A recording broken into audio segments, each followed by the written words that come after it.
Hey doc, is distilled water good for balancing acid in the body? I think it's alkaline, it's distilled. Am I wrong with that? What kind of filter should I be buying, etc.? I just had a great conversation with people the other day on this.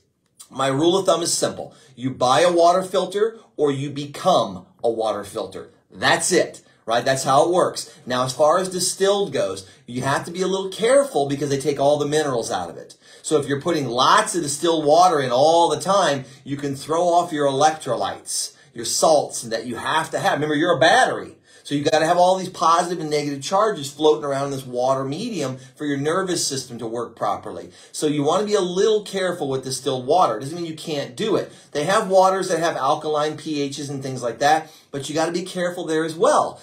People get caught up in this idea of acidity in the body, that, oh, I've got too much acidity. You can with some conditions, but there are just as many health issues with too much alkalinity.